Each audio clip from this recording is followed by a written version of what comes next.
Hello భయ్య, ఇన్నాళ్ళు దేన్నైతే చులకనగా హేళనగా చూసారో ఇప్పుడు అందరికీ నోటి మీద తాళం వేసే రోజు వచ్చేసింది భయ్య.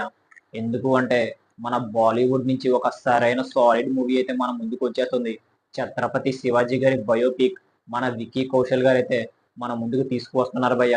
ఆయన యాక్టింగ్ అయి ఉండొచ్చు, ఆయన పర్ఫార్మెన్స్ అయ్యి ఉండొచ్చు, వేరే లెవెల్లో ఉన్నాయి భయ్య.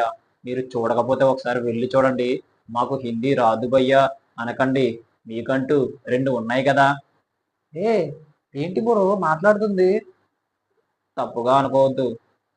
కళ్ళు, అవును, మీకంటూ రెండు కళ్ళు ఉన్నప్పుడు వెళ్ళి చూసేయండి. నాకైతే ఖచ్చితంగా బాహుబలిని రివీల్ చేసి చూసినట్టుంది భయ్య. నాకైతే బాగా నచ్చింది. బాగా టమోటాస్ కూడా ఇచ్చేసాను. మీరు కూడా ఈ టమోటాస్ ఇచ్చేయండి. నేనైతే అందులో ఉన్న యాక్షన్ సీక్వెన్స్ అయి ఉండొచ్చు, లాంగ్వేజ్ అయితే హిందీ, అది మన పర్టికులర్ గా మనకు అవసరం లేదనుకోండి. మన రెండు కళ్ళతో చూసిన దాన్ని బట్టి మనం ఏది నిర్ణయించుకున్నాం అది చేసుకోవచ్చు. నేనైతే నాకైతే చాలా బాగా అనిపించింది భయ్య. ఈ దీని వల్ల చూసుకుంటే పుష్పకి చాలా పెద్ద దెబ్బ అని చెప్పుకోవచ్చు భయ్య. ఎందుకు అంటే పుష్ప డిసెంబర్ 6వ తారీఖున అయితే రిలీజ్ అవుతుంది.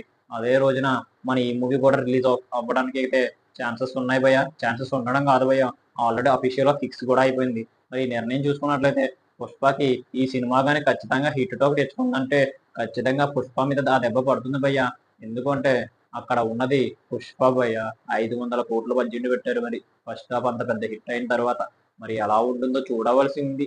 ఇదైతే నాకు చాలా బాగా నచ్చింది భయ్య. ఈ మూవీ టేజర్ అయితే ఇది ఖచ్చితంగా బ్లాక్ బస్టర్ అవుతుందని, బాలీవుడ్ లోని ఒక కంటెంట్ మూవీ ఎలా ఉంటుందో మనందరికీ రుచి చూపిస్తుందని నా అభిప్రాయం భయ్య. మరి మీరేమనుకుంటున్నారో టమోటాస్ ఇచ్చేయండి. Thank you.